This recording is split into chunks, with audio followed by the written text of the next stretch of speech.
Salut à toutes et à tous et bienvenue sur Warzone, votre podcast spécial baseball universitaire, mais pas que. Bien content de vous retrouver en cette période un peu plus calme, comme vous le savez, je le répète à chaque fois. Nous sommes en pleine off-season par rapport au college baseball. Après, pour ceux qui suivent le baseball en général, ce n'est pas calme du tout, hein. La MLB vient de terminer sa trade deadline avec pas mal de choses intéressantes, pas mal de mouvements intéressants. La NPB a eu son All-Star Game il y a quelques jours de cela. La KBO aussi continue, les ligues en général continuent, on va pas toutes les énumérer. Et donc on est en pleine effervescence alors que le climax de ces saisons-là arrive, et que mine de rien, avec la fin du mois de septembre et le début du mois d'octobre, les fall scrimmages, donc les entraînements d'automne vont d'ores et déjà reprendre au niveau collège baseball. On va pas parler de ça, je sais j'ai parlé de beaucoup de choses, mais on va pas du tout parler de ça pour le coup. On va revenir, bien entendu, sur notre top 100. Si vous vous rappelez, on l'avait commencé il y a quelques mois de cela. Et ensuite, avec l'actualité, bien sûr, hein, la fin de saison, puis après la draft, et le fait que j'avais pas beaucoup de temps non plus, bon bah j'avais fait une petite pause, mais j'avais dit que j'allais revenir dessus. Maintenant qu'on a pas mal de temps, ça va être le cas. On va pouvoir continuer notre top 100. Avant de commencer le petit instant promo, vous pouvez retrouver cet épisode et tous les précédents sur vos plateformes d'écoute préférées, donc podcast, ainsi que sur YouTube. De même, le Homera, vous retrouvez sur tous les réseaux sociaux principaux. On va y aller sans plus tarder. Allez, c'est parti.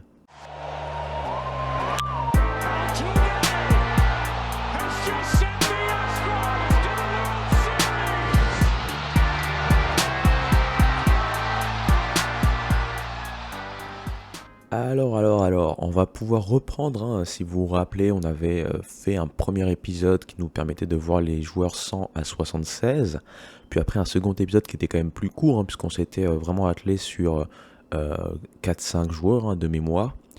Là, on va pouvoir reprendre avec un rythme un peu plus soutenu, c'est-à-dire que ça va être certainement un épisode un peu plus long, hein, que le dernier spécial 100 meilleurs joueurs de l'histoire.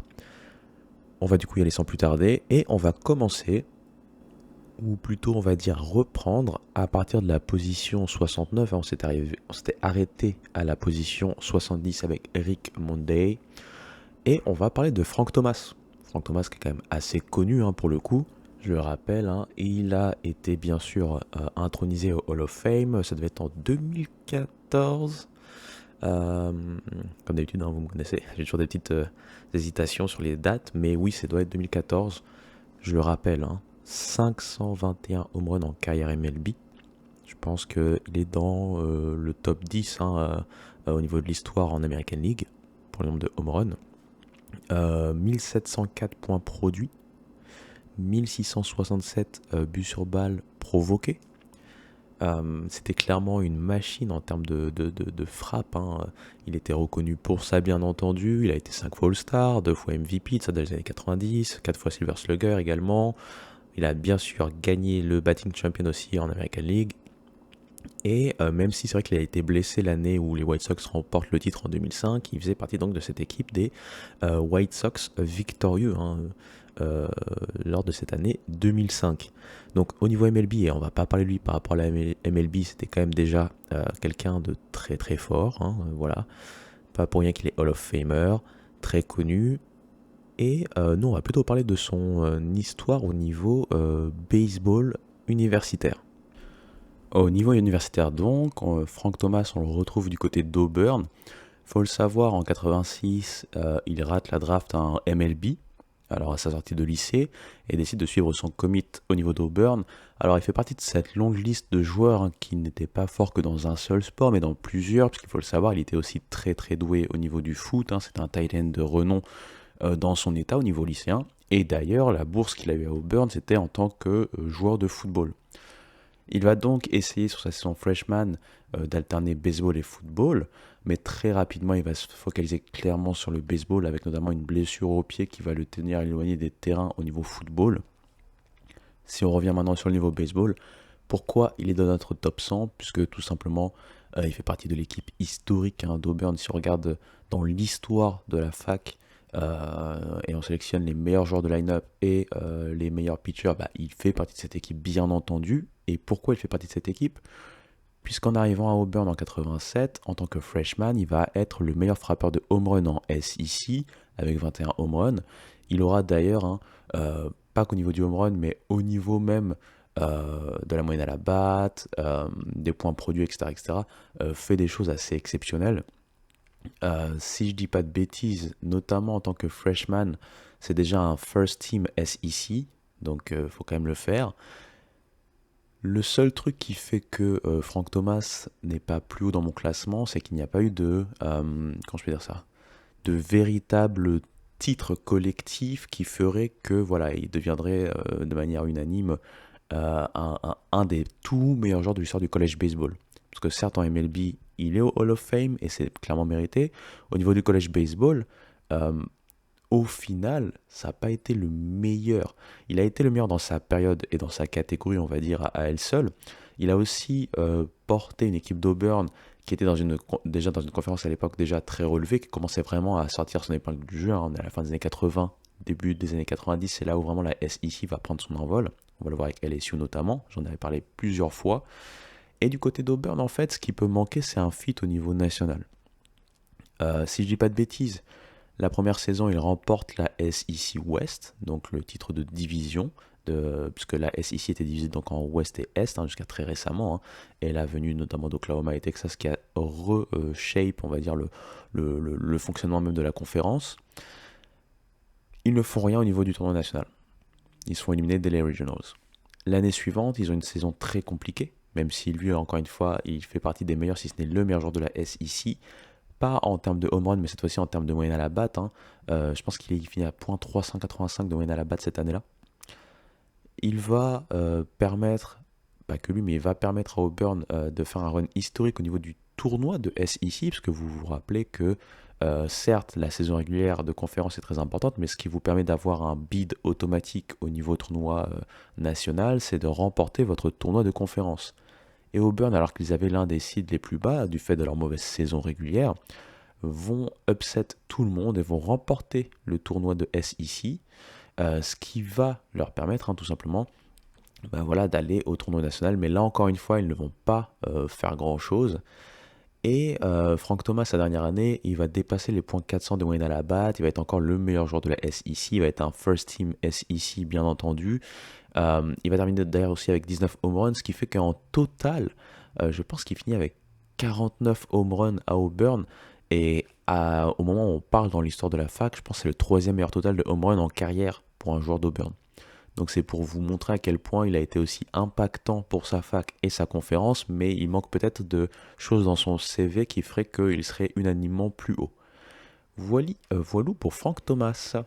On passe au joueur suivant et on reste dans la même génération.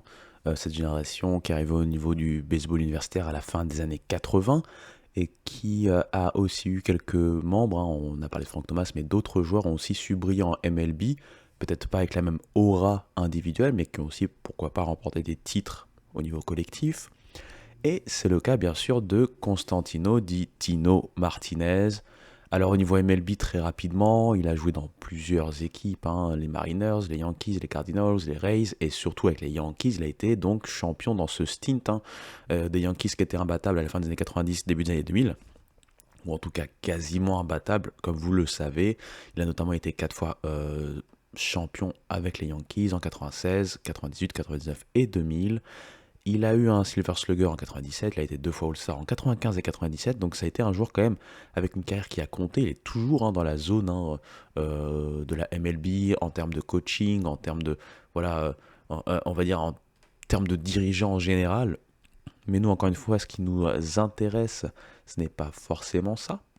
Ce qui nous intéresse bien entendu, c'est sa partie baseball universitaire. Et alors là, son cas est très intéressant, puisque c'est vrai que moi, à la base, quand j'ai fait ce classement, j'ai clairement expliqué que, voilà, on parle des meilleurs joueurs de l'élite du baseball amateur en parlant de première division de college baseball, mais je me suis permis quand même, j'en avais parlé en préambule, j'avais dit que je m'étais permis quand même quelques entorses dans différentes sections ou de différentes manières.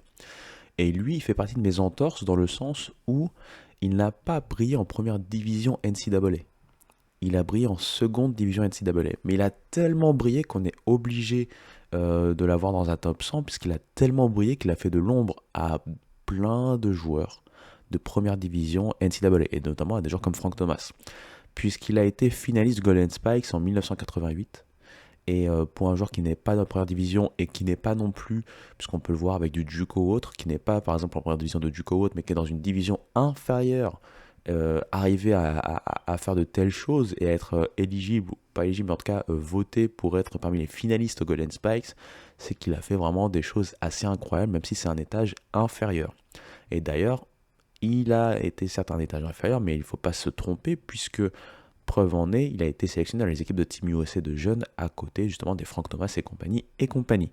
Il a été drafté d'ailleurs, on le rappelle, par les Mariners en 88, il a été drafté 14e au niveau de la draft, donc au premier tour, ce qui montre que son niveau dépassait bien le fait qu'il soit en deuxième division de la NCAA. Il a joué donc du côté de l'université de Tampa, et pour faire simple, il a tout défoncé. En carrière dans l'école, c'est 399 de moyenne à la batte et 54 home runs avec un slugging percentage de .736. Ce sont des chiffres de jeux vidéo. Bien sûr, on peut très bien relativiser encore une fois puisqu'il est en deuxième division, mais ce qu'il a réussi après au niveau professionnel montre que voilà, c'était pas une question de niveau, c'est aussi une question d'appartenance. C'est quelqu'un qui a grandi dans la zone de Tampa, qui a fait sa vie au final dans la zone de Tampa et son choix était certainement aussi porté. J'ai pas directement cherché, donc c'est pour ça que je dis certainement était aussi porté par cette approche-là. Ce côté est resté assez proche de sa famille et resté dans la zone qu'il connaît. Euh, j'ai pas envie de parler trop longtemps parce que sinon on va rester des années sur ce top 100 avec 25 000 épisodes. Mais voilà, Tino Martinez, c'est un de mes cas assez spéciaux dans le sens où, encore une fois, c'est un joueur qui ne sort pas d'une des meilleures facs, d'une des meilleures conférences, de la première division tout simplement, mais qui a réussi à tirer son épingle du jeu de telle manière qu'il a impacté complètement le baseball universitaire et c'est pourquoi il est dans mon top 100 et une place en plus plutôt assez intéressante de 68e. Voilou. J'ai reçu une brève d'ESPN au passage, je ne sais pas si vous avez entendu la notification, je vais mettre mon téléphone en silencieux et on va passer à la suite. Et si on enchaînait avec un autre joueur à peu près de cette génération, peut-être un peu plus âgé mais à peine, je parle de Barry Larkin. Alors Barry Larkin, bien entendu, les Reds et donc les supporters des Reds le connaissent très bien. Il a joué pendant 19 saisons là-bas. Il a été le shortstop titulaire pendant toutes ces années. Il a été champion bien sûr avec eux en 1990. C'est un joueur qui est bien entendu Hall of Fame. Je pense, si je me rappelle bien de mémoire, c'est le premier shortstop qui finit en 30-30 dans l'histoire. Donc bien entendu, il a des milestones en MLB qui font que c'est un joueur émérite. 12 fois All-Star, NL MVP en 95, il a eu 3 Gold Gloves, 9 Silver Slugger. Bref, il a eu vraiment une carrière assez incroyable, même si la dernière partie de sa carrière était quand même jonchée de blessures. Maintenant, encore une fois, on n'est pas là pour parler de sa carrière incroyable au niveau, donc bien sûr, MLB. On va plutôt parler de sa carrière qui a été aussi incroyable, très très très forte carrière du côté de Michigan, donc Ann Arbor, au niveau baseball universitaire. Comme on l'a vu un peu auparavant avec Frank Thomas, lui aussi c'est un joueur qui est arrivé avec un scholarship, avec une bourse donc pour jouer au football. Maintenant, il a décidé de se focaliser voilà, sur le baseball à fond. Shortstop du côté de Michigan, avec des stats incroyables. Il a été 2 fois joueur de l'année de suite en Big Ten. Et d'ailleurs, je pense que c'était le premier joueur de l'histoire de la Big Ten à être 2 fois de suite joueur de l'année dans la conférence. Euh, il a tout simplement pour lui aussi le fait d'avoir amené les Wolverines à 2 College World Series de suite, en 83 et en 84. Il faut le savoir que après 84, ils ne vont plus aller au College World Series jusqu'en 2019. Donc vraiment, il a compté dans l'histoire de Michigan, de même que dans l'histoire de la MLB. Et en termes de stats, assez rapidement, c'est un joueur qui s'est fait connaître pour sa grosse discipline à la batte au niveau universitaire. En témoigne, en 3 saisons de côté d'Ann Arbor, c'est 361 de moyenne à la batte. Donc voilou, un joueur voilà, dont on ne fait plus l'éloge, un joueur qui est encore une fois très connu en MLB. Comme j'ai envie d'aller assez vite, on va passer à la suite, mais voilà, il fallait quand même le citer. Et dans mon classement, pour vous rappeler mon classement, il est donc 67e. En 66e position, on a l'un de ces joueurs rares qui ont excellé à différentes positions en tant que two-way player dans l'histoire du collège baseball. Quand je dis rare, c'est-à-dire qu'on a pas mal au niveau du baseball universitaire de joueurs comme ça qui pop et qui sont des très bons two-way players, mais pas au point d'exceller de la manière dont le joueur dont je vais parler a excellé. C'est pourquoi il est dans notre top 100, c'est Brooks Kieschnick. Alors Brooks Kieschnick, au niveau MLB, très rapidement, il a eu une carrière assez, euh, on va dire, mineure. Il faisait partie de cette draft d'expansion quand les Tampa Bay Rays, qui étaient donc les Devil Rays, ont été introduits à la MLB à la fin des années 90. Maintenant, il n'a jamais eu l'occasion de pouvoir jouer avec eux. Avant ça, il était aux Cubs. Il a joué un tout petit peu du côté des Brewers, mais sa carrière a été voilà, assez éparse, on va dire. Maintenant, ça serait pas lui rendre hommage et honneur que de parler que de la partie MLB, parce qu'on le sait, ça peut arriver de pouvoir performer à un certain level, et après, malheureusement, en fonction des opportunités, en fonction de beaucoup de choses, bon, vous n'arrivez pas forcément là où vous souhaitiez arriver au départ. Maintenant, ce joueur est un des joueurs les plus connus et reconnus dans l'histoire du college baseball, en tant que l'un des joueurs les plus versatiles hein, de ce pan hein, du baseball amateur. Pourquoi ça? Je vais vous le dire tout de suite. Alors, il arrive du côté de Texas, je pense en 91. Arrivant du côté de Texas, euh, on le présente comme un two-way player. C'est pas forcément un joueur qui va entrer et être un joueur de champ, c'est plutôt un two-way player, un peu à la Shohei Ohtani, c'est-à-dire que on va le mettre en tant que pitcher et on va également le voir frapper, ce qui est déjà assez énorme. Eh bien, je vais pas aller trop en mode suspense pour vous dire que ce qu'il a fait en college baseball, c'est quasiment du jamais vu. C'est peut-être pas du jamais vu, mais quasiment. Puisque en 3 saisons, il va réussir à avoir au niveau du pitching 3,05 d'IRA avec, je pense, c'est 34 victoires, 8 défaites. Alors que du côté de la batte, il va finir avec 0,360 de moyenne à la batte et 43 home runs, 215 points produits. Tout ça pendant donc ces années collège, ces 3 années-là.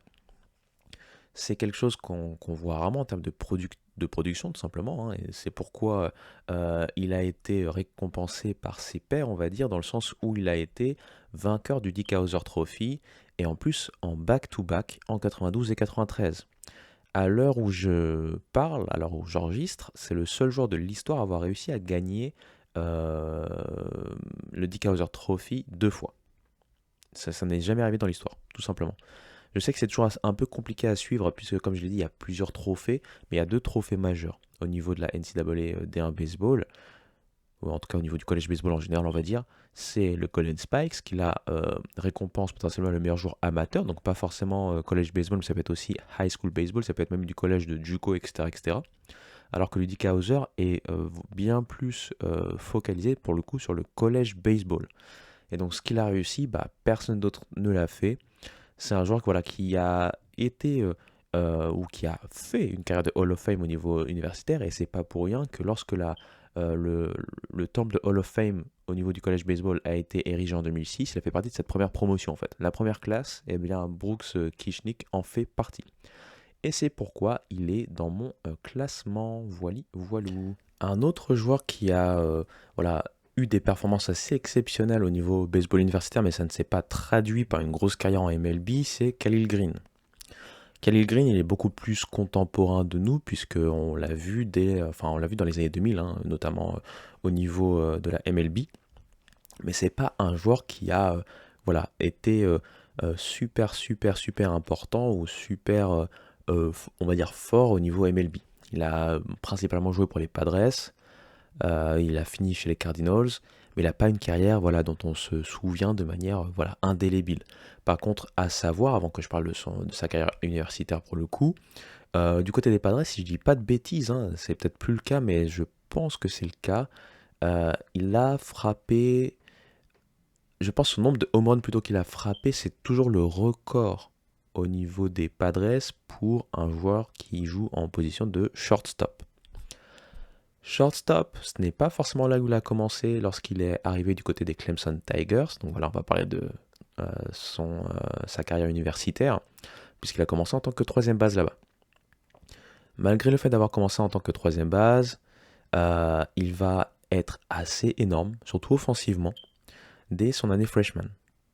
Je pense notamment il avait réussi 98 coups sûrs, ce qui était un record pour la fac de Clemson pour un freshman. Il va réussir à être le leader de son équipe, hein, donc dès cette année freshman. Je pense en termes de nombre de matchs où il y a plusieurs coups sûrs avec 31, en nombre de hit by pitch, c'est-à-dire que les pitchers ne savaient plus quoi faire avec ce gars, ils l'ont tabassé le pauvre. En termes d'at-bat, voilà, pour montrer que dès sa saison freshman, on lui a donné une grosse responsabilité et il a plus que bien répondu. Ensuite, en tant que comment on appelle ça, en tant que sophomore, pardon, j'ai eu du mal. Là encore, toujours en troisième base, il va nous réussir des choses assez incroyables. Je pense que cette année-là, il va réussir à avoir une moyenne à la batte de .444. Vous imaginez, donc on parle de chiffres assez jeux vidéo-esque. Il a bien sûr été dans l'équipe All ACC pour le coup.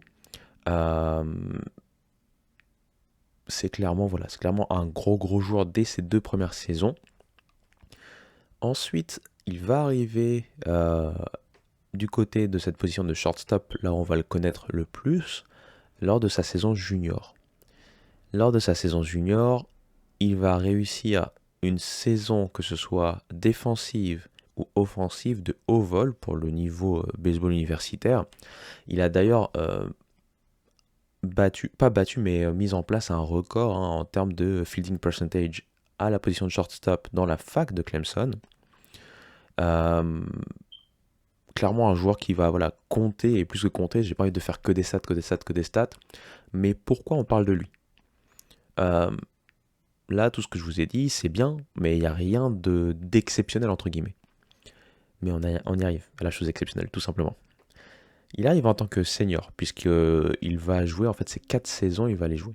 Il va pas aller à la draft avant donc de finir on va dire sa scolarité. En tant que senior, il va être vraiment écœurant. Il va tout gagner d'ailleurs, en termes de titres individuels. Il va avoir une moyenne à la batte de .480. On est presque à un 1 sur 2 en termes de coups sûrs sur la saison. Il va réussir 26 home runs.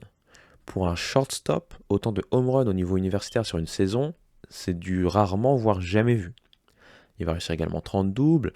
J'ai dit .480 de moyenne à la batte, .557 d'OBP, .888 de slugging percentage. Donc vous imaginez bien, son OPS, si on regarde un peu tout ça, était assez incroyable. Son OPS, vous pouvez vous asseoir tranquillement, vous passez de l'eau sur la nuque, c'est 1.445. Faut quand même se rendre compte en fait de la solidité du gars au niveau offensif, pour ne pas dire plus en fait, parce que là j'ai l'impression de presque minimiser ce qu'il a fait. C'est du quasiment jamais vu, ça fait partie de ces saisons all-time au niveau du collège baseball. Au niveau défensif, il va battre le record qu'il venait d'initier la saison d'avant en termes de fielding percentage pour la fac. C'est clairement un joueur qui aura dominé. Et comme on a rarement vu, je pense que j'avais vu une autre stat que j'ai envie de vous dire, mais je suis en train de vérifier pour être sûr que je ne vous dis pas de bêtises. Oui, c'est ça. Il a joué 67 matchs. Sur les 67 matchs, il n'y a qu'un seul match où il n'a pas atteint la base, que ce soit donc via un but sur balle ou par un coup sûr. Voilà. C'est clairement une saison, encore une fois, all-time, et en ayant fait tout ce qu'il a fait, et du coup, il a gardé des records forcément. Je pense qu'il a le record à Clemson, et ça tient toujours en termes de total bases, en termes de points produits, en termes de batting average, il a le record pour une saison ACC, pour vous dire. Je pense aussi qu'il a toujours le record du nombre de doubles et du nombre de coups sûrs sur une pas sur une saison pour le coup, mais sur une carrière en ACC. Et je me demande même Ça encore une fois je vais vérifier vite fait, mais je pense que c'est le cas. Il doit toujours avoir le record du nombre de doubles en carrière en NCAA. Ouais, c'est ça. C'est ça. Exactement. Donc je suis pas si mal que ça pour une fois. Je me suis rappelé de certaines choses. Alors, tout ça, comme j'ai dit, fait qu'il a tout gagné en 2002, en termes de titres individuels. Il a gagné le Golden Spikes, il a gagné le Dick Hauser, il a été élu meilleur joueur de l'année par les différentes associations, différents médias, etc. etc. Donc, euh, joueur de l'année pour Baseball America, joueur de l'année pour l'association des coachs. Ça a été vraiment voilà, une razzia. Personne n'a pu contester ce qu'il a fait. Et pourtant, quand on regarde au niveau, comment on va dire ça, collectif, Clemson n'a pas été une équipe qui a été une terreur.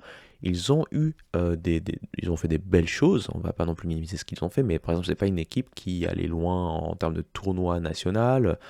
C'est pas une équipe qui a vraiment fait suer même ses concurrentes dans la conférence. Ça a été une des très très bonnes équipes de la conférence, mais sans être une équipe dominante complète. Et pourtant, lui nous a fait du carrière.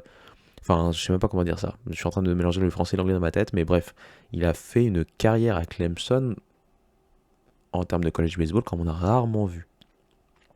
Pourquoi il n'est pas plus dans mon classement du coup? C'est justement, puisque même si c'est vrai qu'on a cet attrait à l'effet individuel, aux choses que l'on est capable de faire individuellement, il lui manque une autre saison comme ça pour vraiment, vraiment avoir un gros gap et être beaucoup plus haut dans mon classement. Il y a certains joueurs dont on va parler plus tard, ils ont fait des saisons dominantes, mais pas juste, ou des saisons all-time, mais pas juste une seule. Et encore une fois, c'est un critère, c'est-à-dire que si vous n'avez pas remporté de titre majeur au niveau collectif, c'est difficile pour moi de ne pas regarder dans ce cas-là vos stats individuelles, mais de les comparer à d'autres qui ont performé de manière individuelle et qui ont réussi à faire des choses similaires, peut-être pas la même chose, mais en tout cas une domination sur plus d'une année. Et c'est là en fait où voilà, mon calcul fait qu'il est à cette position qui est quand même déjà une très très bonne position puisqu'il est en position 65. Voilou. On va parler d'un joueur qu'on connaît, puisque je sais même pas s'il a vraiment officiellement pris sa retraite à l'heure où on parle, hein. Il doit avoir à peine 40 ans, il est par exemple plus jeune que Scherzer ou que Verlander, puisque là je parle d'un pitcher. C'est bien entendu David Price. David Price, il a une position ou une situation particulière au niveau de college baseball, on va y revenir, par rapport à ce qu'il a fait pour une fac en particulier, et il a démontré en fait tout un système qui pendant plus d'une décennie a fait ses preuves. Je dirais presque 2 décennies d'ailleurs. Mais on va y revenir rapidement, on va faire voilà, pour le coup, comme il a une grosse carrière MLB, on va quand même rappeler qu'il a été 5 fois All-Star, notamment la plupart du temps quand il était chez les Rays, on se rappelle de ça.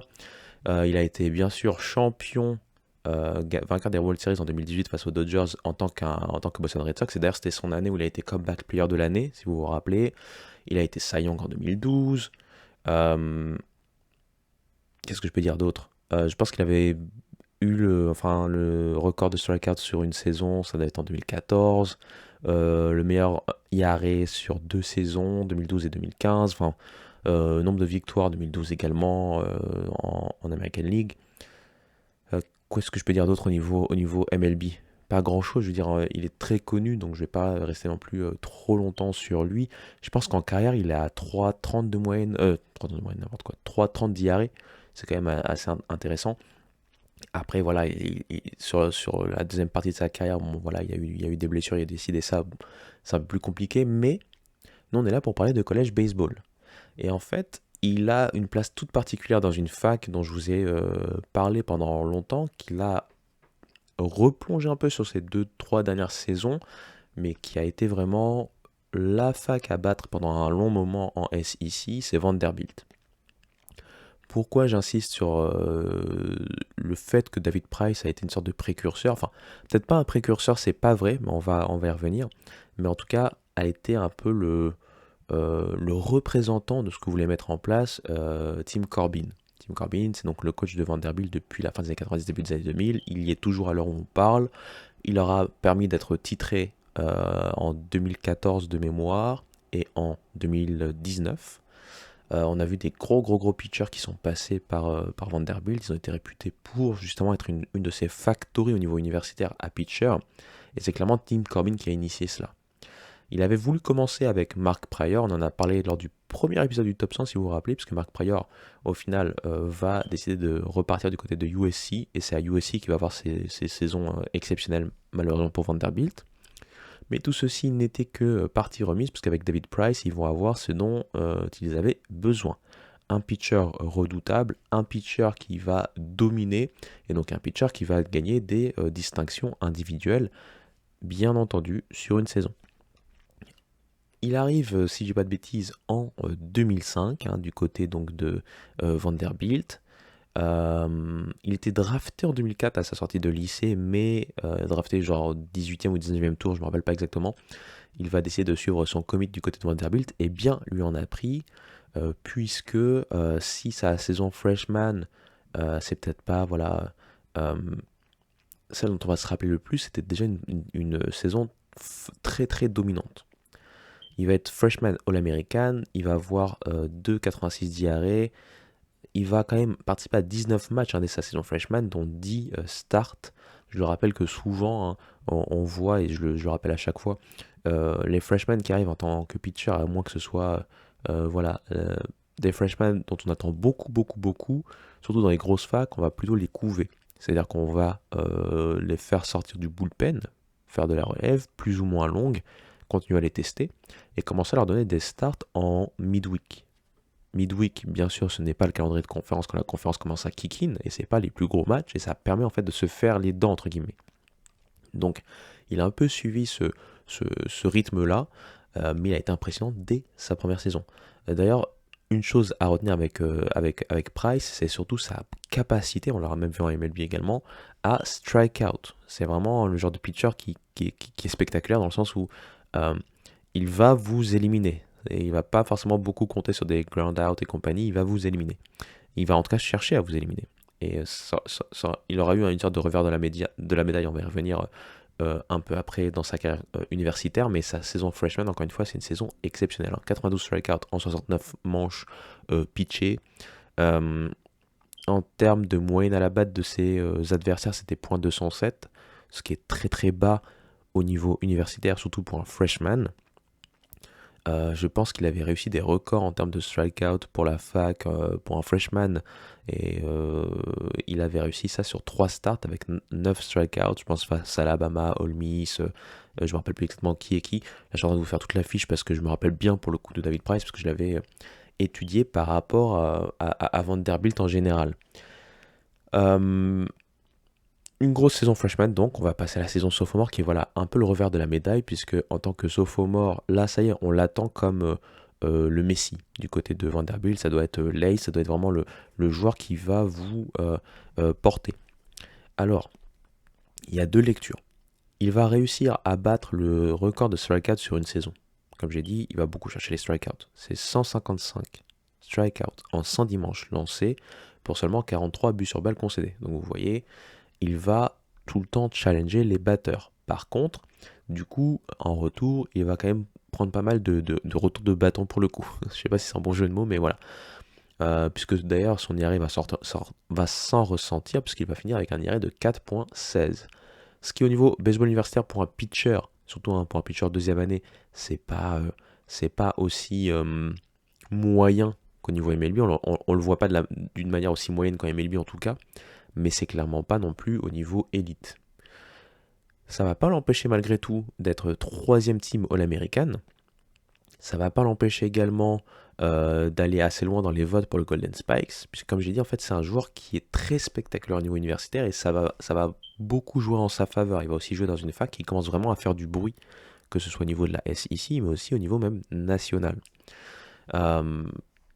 On va surtout passer à sa 3e saison, sa saison junior, parce que c'est la saison qui fait qu'il est dans ce classement et à cette position-là.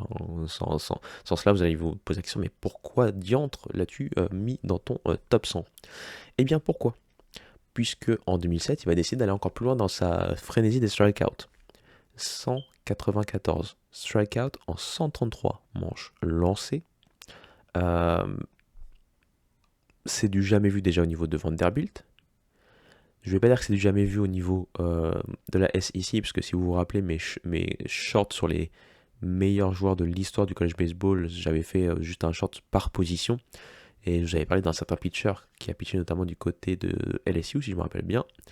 Ben McDonald. Ben McDonald sur la saison 89, c'est 202 strikeout. Juste derrière lui, c'est David Price avec 194.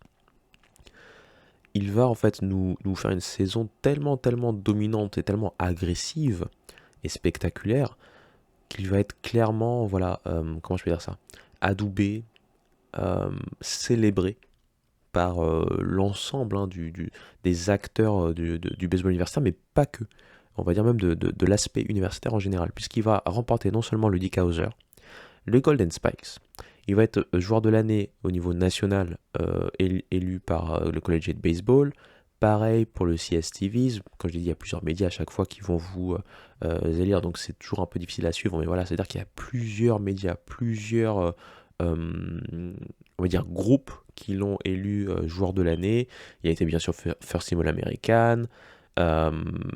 Il a également, parce qu'il y avait il y avait un award pour un joueur aussi dont on va certainement parler, mais bref, Roger Clemens, donc le Roger Clemens Award, et il est finaliste au niveau de cet award. Il va être, et c'est pourquoi j'ai parlé de niveau universitaire en général, mais pas juste de baseball, il va être élu SEC Male Athlete of the Year. Ça veut dire en gros le meilleur joueur SEC mâle, donc vous avez compris, de l'année. Donc on mélange tout. On mélange le foot, on mélange le basket, on mélange le volley, on mélange la natation, le tennis, ce que vous voulez. Tout. Et c'est lui le meilleur. Voilà. Enfin, c'est lui qui est élu le meilleur. Il est bien sûr pitcher de l'année en SEC, il est bien sûr First Team All SEC. Et bien entendu, ça va faire qu'il va être drafté tout en haut. Puisqu'il va être drafté numéro 1, vous le savez, par Tampa Bay. Et la suite, c'est donc la MLB. Donc comme on est revenu à la fin, ou au début, comme vous voulez, on va passer au joueur suivant. Mais voilà, je voulais quand même prendre un petit peu de temps sur David Price, parce qu'on le connaît, et c'est quand même un joueur qui a énormément compté pour la fac de Vanderbilt, qui a bien compté surtout sur cette dernière saison au niveau de la SEC, qui a donc bien compté au niveau national sur cette dernière saison notamment, une saison record. Et c'est pourquoi il est dans mon classement à cette position. Voilou. On passe maintenant à l'un des meilleurs, si ce n'est le meilleur, troisième base. Bon là ça prête bien sûr toujours à débat, à comparaison et compagnie, mais l'un des meilleurs troisième base de l'histoire de la MLB, Mike Schmidt. Je suis sûr que beaucoup de gens qui aiment l'histoire du baseball le connaissent. Je suis sûr que les fans des Phillies le connaissent. On va bien sûr rappeler sa carrière MLB qui fait que c'est un Hall of Famer depuis, je pense, 95. Je pense qu'il a été élu dès son first ballot. Donc, il a été 12 fois All-Star. Il a été bien sûr champion avec les Phillies en 1980. Il aura été MVP des World Series cette même année-là, bien entendu, puisque c'est le titre qu'il a gagné avec les Phillies avec lesquels il a joué toute sa carrière, bien entendu. Il a été 3 fois MVP de la National League en 80, 81 et 86. Il a été 10 fois Gold Glove, 6 fois Silver Slugger, 8 fois Home Run Leader au niveau de la National League, etc. Je veux dire, sa carrière MLB, si vous ne la connaissez pas, elle est à suivre. Et puis en plus, c'est un très très bon défenseur. C'est un joueur en fait qui, pour le coup, aura eu plus de... Comment je peux dire ça? Je cherchais un mot... brillance, ça n'a pas de sens, brillance, mais il aura quelque part plus d'effervescence par rapport à sa carrière MLB que sa carrière universitaire. Sa carrière universitaire, elle est un peu masquée, et c'est pourquoi il est aussi bas. Pourquoi? Puisqu'en fait, c'est un gars de l'Ohio. Il est né à Dayton, Ohio. Il a fait son high school à Ohio. Son high school à Dayton d'ailleurs. C'est un joueur qui était très très bon. Il a un dur au mal. C'est comme ça qu'il a été connu. Un fort caractère pour se battre. Et c'est un joueur qui, au niveau donc athlétique, était, on va dire, très très fort déjà. Un joueur qui a été aussi bon à ses années lycée en basket, en foot qu'au baseball. Il va choisir de continuer avec le baseball et il va aller, non pas dans une grosse fac, mais à l'université de Ohio. Là, on parle pas de Ohio State, pour ceux qui connaissent un peu l'aspect universitaire, là, on parle vraiment de Ohio dans la MAC. C'est pas une grosse fac. Les Bobcats, en plus, c'est pas forcément une fac réputée de baseball, mais lui, quand il arrive, je pense qu'il arrive en 67, un truc comme ça. Quand il arrive, il va quasiment à lui seul pour le coup réussir. Enfin, c'est un peu faux parce qu'ils vont avoir un coach de légende Ohio à cette époque-là, ce qui va un peu permettre Ohio justement de se montrer au niveau universitaire. Mais en tout cas, c'est dans cette période-là que Ohio va avoir voilà, cette reconnaissance universitaire incroyable, ce qui fait que il est quand même assez haut dans mon classement au final, puisqu'ils vont aller pour la première fois de leur histoire au collège World Series. J'allais dire au collège baseball quelque chose d'autre, ce qui n'a aucun sens. Au collège World Series. Ça, c'est en 1970. À cette époque-là, Mike Schmidt, c'est un joueur qui euh, est en train de muter, de changer de position, on va dire. Son coach, je pense que c'est Bob Wren de mémoire. Ouais, c'est ça, c'est Bob Wren, qui est d'ailleurs un coach, encore une fois, légendaire. Il va voir en lui quelque chose de plus à une position différente. À la base, Mike Schmidt, c'est un shortstop. Un shortstop qui est déjà très bon, mais pas à un niveau exceptionnel. Par exemple, c'est un joueur qu'on va voir à peu près .250, .260 de moyenne à la batte, etc. etc. Et bah, sous coach Bob Wren, il va devenir l'un des meilleurs frappeurs, l'un des meilleurs sluggers tout simplement de l'histoire du college baseball. Il va réussir en carrière à rester à une moyenne à la batte de .330, à avoir un slugging percentage de .640. Du coup, il va être All-American et en 70 et en 71 au niveau du college baseball. Il va donc remporter quasiment chaque saison la MAC, donc la conférence dans laquelle Ohio se trouve, et ils vont, comme j'ai dit encore une fois, sur le gâteau, aller jusqu'au College World Series. Il va se faire connaître grâce à ça. Il va d'ailleurs être élu forcément meilleur joueur de sa conférence.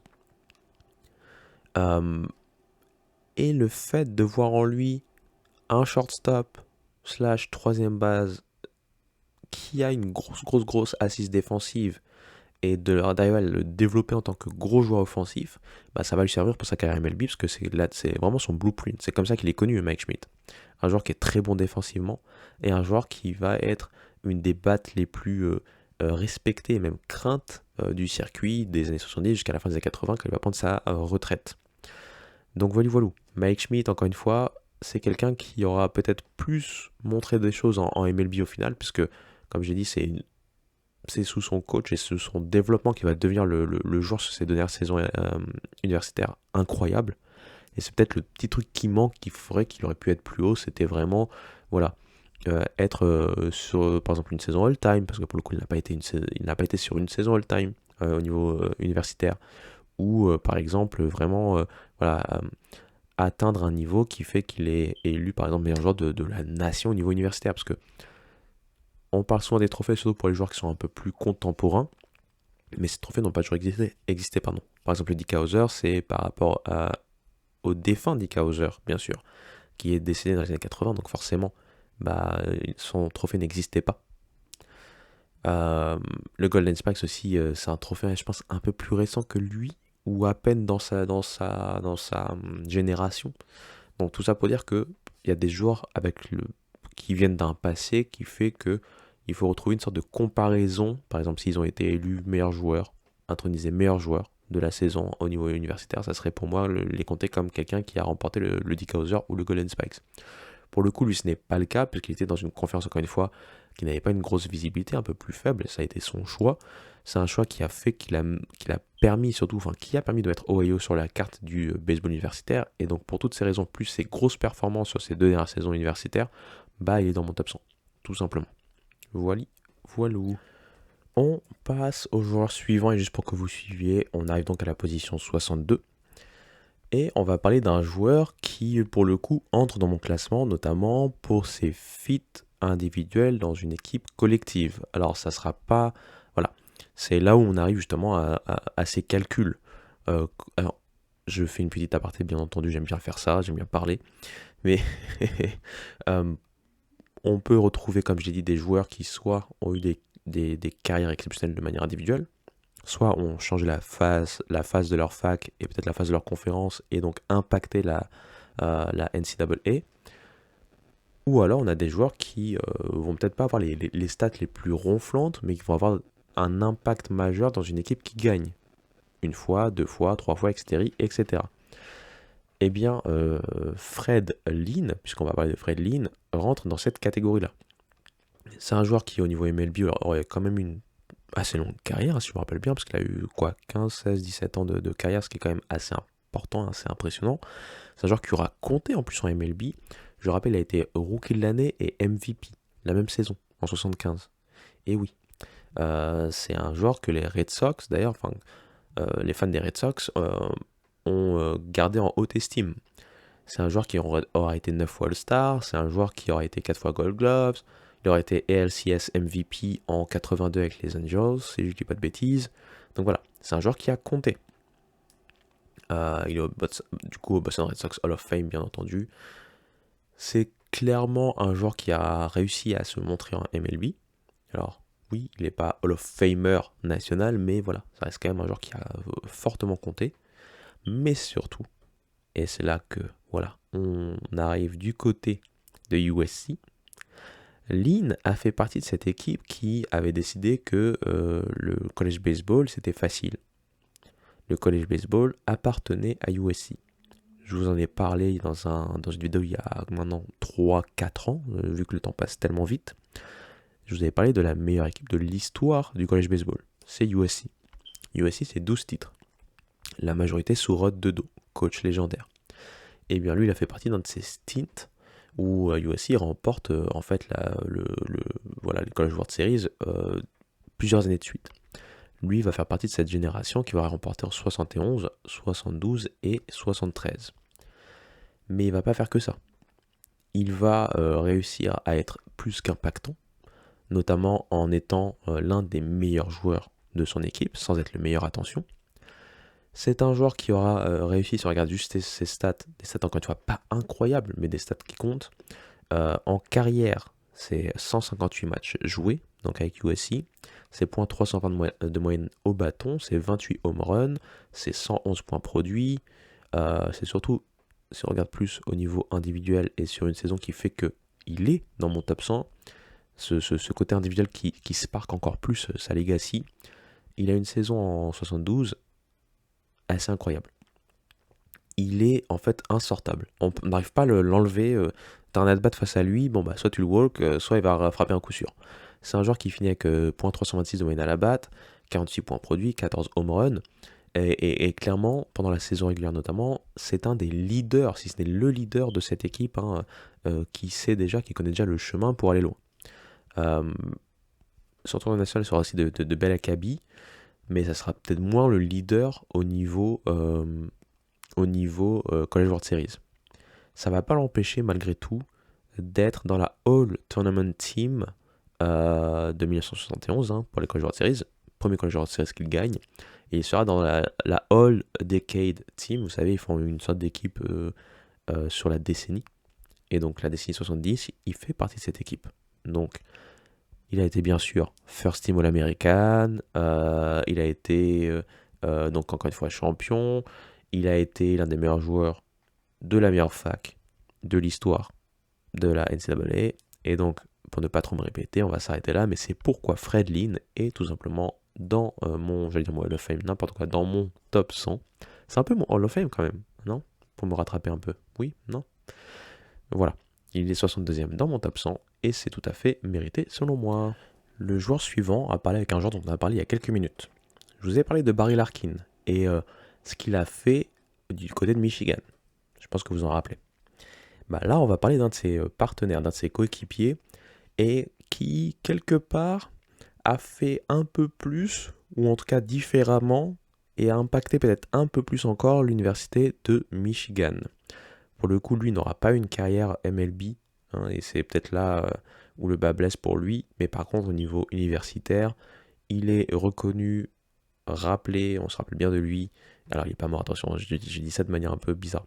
Mais c'est un joueur, voilà, qu'on reconnaît au niveau universitaire. D'ailleurs, il fait partie du Hall of Fame du college baseball, et c'est pas pour rien. C'est Casey Close. Alors, on va essayer de faire un peu plus vite avec lui, mais Casey Close, il arrive en 83. donc à peu près la même époque que Larkin. Et on va dire que ce sont deux joueurs qui, dès le départ, et notamment lui, se positionnent, et de très belle manière. Il arrive, je pense, son premier match, il a déjà un coup sûr.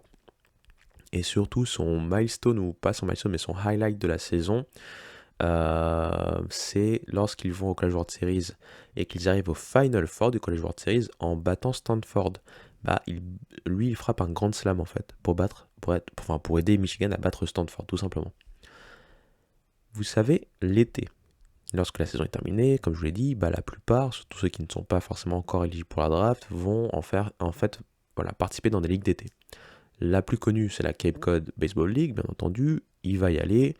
Et là-bas, il va non seulement décider d'être l'un des meilleurs, si ce n'est le meilleur joueur offensif, avec notamment 6 home runs et une moyenne à la batte de .329, mais il va également être l'un des meilleurs joueurs au niveau du pitching, avec notamment 2 victoires pour aucune défaite et un record de 3,19 en termes d'IARE. Ça va d'ailleurs l'amener, cet aspect two-way player, à être intronisé en fait au Hall of Fame de la Cape Cod League, je pense que c'était en 2010. J'avais noté quelque part, je sais pas où je l'ai noté. Voilà, avec moi c'est toujours un peu le bordel, mais je pense que c'est bien ça, 2010. Lui va faire donc voilà une très très belle carrière à Michigan, et surtout ce qu'il va réussir à faire à Michigan qui fait qu'il est devant Larkin pour moi, c'est cette saison 86 où il va réussir à avoir le Triple Crown. Il va avoir 469 de moyenne à la batte, il va avoir 7 home runs et va produire 19 points. Il va également être le meilleur joueur de la Big Ten, tout simplement. Il va être le meilleur joueur, si je dis pas de bêtises, de la nation sur cette saison-là. Parce que là, je vous ai donné les stats, mais les stats que de la Big Ten. Je n'ai pas donné les stats au global de sa saison 86, mais c'était assez impressionnant. Ce qui va lui manquer, pour être plus haut pour moi, c'est clairement qu'il n'aura pas eu par exemple un Golden Spikes ou un Dick Hauser à ce niveau-là. C'est le seul truc qui fait que je le bloque un peu à ce niveau-là. La fac se rappelle bien de lui puisqu'il détient toujours quelques records, si je ne dis pas de bêtises. Le nombre de runs scorés, 190 en carrière. Je pense que son slugging percentage sur la saison 86, ça doit être du slugging percentage de jeux vidéo. Je pense que c'est le meilleur slugging percentage de l'histoire de la fac sur une saison. Je recherche le chiffre, je l'avais quelque part, voilà, 869 de slugging percentage. Voilà, ça vous classe le monsieur. Je pense qu'il est dans le top 3 all-time du nombre de points produits pour la fac.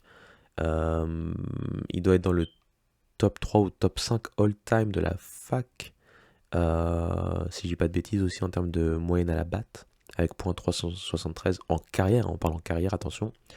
Donc voilà, il a eu En fait, il a un tel rayonnement au niveau de Michigan que si on parle que de baseball universitaire, il est un peu au-dessus de Barry Larkin, tout simplement.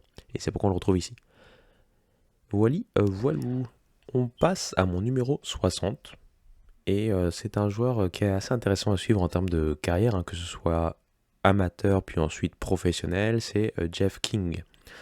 Jeff King, je le rappelle, pour la partie, comment on appelle ça, pour la partie MLB, il a été drafté numéro 1 de la draft 86, et pendant longtemps, il a été considéré comme un bust. Puis ensuite, il va finir par montrer au final qu'il a sa place, plus que sa place même, au niveau de la MLB, parce qu'il va devenir un joueur plutôt productif au final. Je pense même qu'il avait quelques saisons, ça doit être le stint un peu de 96, 97, 98 ou un truc comme ça où il est à 20 home runs sur la saison à minimum avec une pointe à 30 home runs. Enfin, voilà, juste pour dire que il va réussir à faire son trou à MLB sans être un All-Star ou un joueur star et phare, mais un joueur quand même qui compte, qui est solide, qui fait partie d'équipes importantes. On se rappelle de lui notamment dans cette équipe des Pirates qui aura aussi Barry Bonds, Van Slyke, Bobby Bonilla et compagnie qui vont être qui vont faire partie de ces grosses équipes du début des années 90.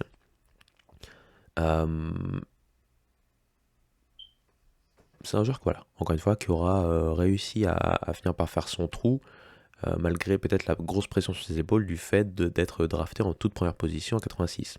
Mais justement, pourquoi était-il drafté en première position en 1986? Et bah peut-être parce qu'il avait réussi à performer et de très belle manière dans une grosse fac, hein, à l'université d'Arkansas. Euh, Arkansas, c'est une fac qui, même si elle n'a pas remporté le moindre titre, a été une grosse fac, hein, il fait partie de ces grosses facs historiques du collège baseball. Et lui, il fait partie de l'histoire, hein, en termes d'impact dans cette fac. Si je dis pas de bêtises, parce que pour lui, ça a été bizarrement assez difficile de retrouver toutes les stats et compagnie, mais il aura été, dès son année freshman, l'un des meilleurs joueurs de sa fac, hein, tout simplement, en 84. En 85, c'est pour moi sa meilleure saison, dans le sens où c'est peut-être pas sa meilleure saison au niveau individuel, mais c'est une saison où il mêle l'aspect individuel où il est très très fort, plus l'aspect collectif, puisque les Razorbacks vont réussir à aller jusqu'au College World Series en 85. En 86, il réussit encore une fois une très belle, saison, et ce qui fait que chaque saison, il va terminer All-American. Si vous voulez quelques chiffres, hein, quand même, hein, dès sa saison freshman, si je dis pas de bêtises, ça va être un joueur qui va réussir de top performance, mais surtout sa saison sophomore, je pense qu'on peut garder. C'est cette saison sophomore qui va faire qu'au final les scouts vont le garder très haut en estime pour la draft de l'année suivante, puisque sa saison sophomore en 85, c'est 366 de moyenne à la batte notamment, c'est 701 de slugging percentage. Sur cette année-là, c'est le seul joueur sophomore qui est first team All-American. Je pense qu'il est dans le top 3 sur la saison du nombre de doubles. Il est dans les meilleurs joueurs en termes de points produits. Il est en termes de nombre de home runs sur la saison, enfin sur une saison en mode record, hein, puisqu'il termine avec 17 home runs. Donc vraiment une saison très très très prolifique, une saison surtout en termes de stats moyennes et compagnie qui fait partie des toutes meilleures, hein, de l'histoire d'Arkansas tout d'abord, et de l'histoire de la conférence d'Arkansas à cette époque-là, parce qu'à l'époque-là ils sont en Southwest Conference, ils sont pas encore en SEC comme on les connaît maintenant. Et donc 85 est ponctué par le fait qu'il va faire partie de la All Tournament Team des College World Series, en troisième base. Donc tout ça, même si c'est vrai qu'on a parlé de chiffres tellement incroyables tout au long de notre top 100 que là vous allez vous dire bah, ces chiffres ne sont pas si incroyables que ça, mais ce sont des chiffres en fait qui sont incroyables et qui sont aussi à mettre en corrélation avec, hein, cette grosse fournée d'Arkansas au niveau collectif en 85 et donc cette arrivée au College World Series. Si vous voulez, juste pour voir un peu plus de stats, en tant que junior en 86, justement là où il va être drafté, il a notamment un swing percentage de .802, si je dis pas de bêtises. Une moyenne à la batte de .369. Le seul truc qui fait que on s'en rappelle un peu moins de lui, c'est le fait que cette année-là, il y a un certain Robin Ventura qui arrive. Et Robin Ventura, je l'avais déjà dit, donc c'est pas un gros spoiler, c'est peut-être l'un des meilleurs, si ce n'est le meilleur joueur, considéré le meilleur joueur du college baseball en fait. Il n'aura peut-être pas eu la carrière MLB à la hauteur de ce qu'il a montré en termes de college baseball, mais Robin Ventura, c'est une légende du college baseball. Donc, quand vous vous retrouvez juste derrière ce monsieur, parce que voilà, en termes de troisième base, bah, voilà, il était pas au bon endroit, on va dire, c'est que vous avez fait forcément des choses assez fortes, hein. Donc voilou. Je pense que si on regarde son nombre de home runs en carrière, c'est l'un des plus gros, ou si ce n'est le plus gros total pour la fac, avec 42. Son nombre de points produits aussi, ça doit être l'un des plus gros, si ce n'est le plus gros avec 204. Voilà, clairement, 85-86 sont des grosses saisons pour Jeff King, et ce sont des saisons quasiment all-time, et c'est pourquoi il fait partie de mon top 100 à une très très belle 60e position. Et j'ai envie de dire qu'on va s'arrêter là pour cet épisode. Je pense que ça vous fait à peu près une petite heure de top 100. Pourquoi je m'arrête là? Puisqu'en fait, au départ, je comptais continuer, mais quand j'ai vu je vous spoil un peu, enfin, je vous tease un peu. Quand j'ai vu le tir groupé de 1, 2, 3, allez, on va dire de 3-4 joueurs qui suivent, je trouve que ça fait plus sens de ne pas rusher juste pour avoir un maximum de joueurs pour finir ce top 100, mais plutôt peut-être de prendre un peu de notre temps lors du prochain épisode qui va peut-être durer à peu près dans les mêmes heures, voilà, les mêmes heures, horaires, je sais pas comment dire, le même temps, le même timing. Mais vous verrez très rapidement, puisque ça devrait arriver incessamment sous peu, je vais essayer d'enchaîner, hein, quand même et pas faire toutes les 2 semaines comme je le fais à chaque fois, chaque été. Mais là, je vais essayer d'enchaîner peut-être 2-3 épisodes à la suite avant de reprendre une pause. Mais je pense que c'est pas mal. On a quand même bien avancé. On a quand même vu une quarantaine de joueurs en 3 épisodes. Je trouve que c'est quand même honnête. J'espère en tout cas que ça vous plaît. N'hésitez pas à me faire des retours hein, sur le top 100. N'hésitez pas aussi, si ça vous intéresse d'aller plus loin, de faire vos propres recherches. On pourrait pourquoi pas en parler. Voilà. N'hésitez vraiment pas à me dire ce dont vous voudriez parler également dans les prochaines semaines. Je suis ouvert à toute proposition, sachant qu'on est dans une période encore une fois off. Donc on a le temps de voir venir. Et sur tous ces bons mots, je vous dis à très bientôt. Allez, ciao!